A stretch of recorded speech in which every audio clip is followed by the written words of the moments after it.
Hello and welcome to Primetime Watchmaking in the News. This is going to be an interesting and rather long one as we will come back on the newsworthy stories of January, and there are quite a few. So off we go with a super rapid video summary of this edition of Primetime.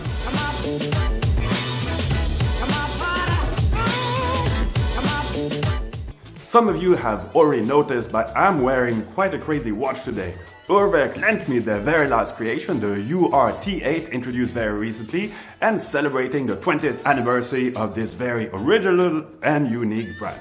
I've been wearing this for a couple of days, and though I have a small wrist, well, it's surprisingly comfortable and light, and as you can imagine, well, it draws quite a lot of attention and questions for this transformer-like timepiece, and I almost feel like a superhero with some kind of, I don't know, secret weapon on the wrist. Da-da-da-da! So thank you, Urwerk, and a happy next 20 years to you. Wish you all the best. I also want to tease you a bit because in February we'll have a little exclusive for you guys, and we'll talk about the launch of a new movement, something quite revolutionary and totally a new approach to something we like a lot.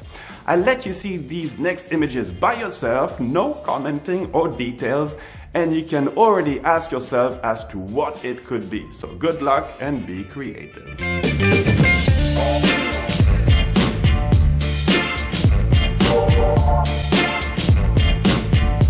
Before going back on the SIHH with some kind of comments and analysis, I just wanted to mention a rather big move in the industry as Jean-Claude Biver, the man at the helm of LVMH's watchmaking division and former active CEO of TAG Heuer, well, he's now taken the role of CEO of Zenith Watches. Well, his mission regarding TAG is behind him with a rather successful repositioning of the brand in terms of more accessible products and a bit of hype around it.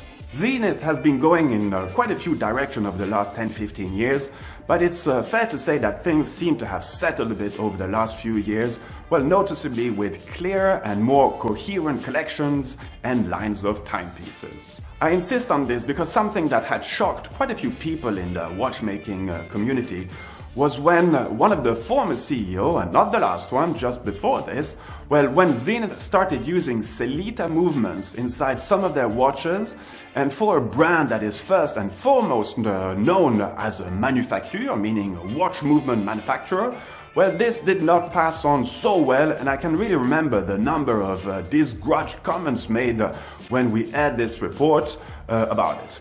And even before this, well, when the brand was releasing really crazy concepts every 2 months, well, thankfully, they've totally backfired from this, so it's going to be very interesting to see in which direction Mr. Biver will take Zenith in the coming months. He's a man that has a pretty good feel in terms of where the market is going, and he sure knows how to play the big marketing game to fulfill these requirements. So just think of the success of Hublot. See what I mean? So what impact will it have on the products of Zenith? Well, I'm pretty sure we'll already see a few hints of this during the next Basel World, because he's a very fast mover and Basel is already in less than 2 months, which leaves him plenty of time for a guy like him.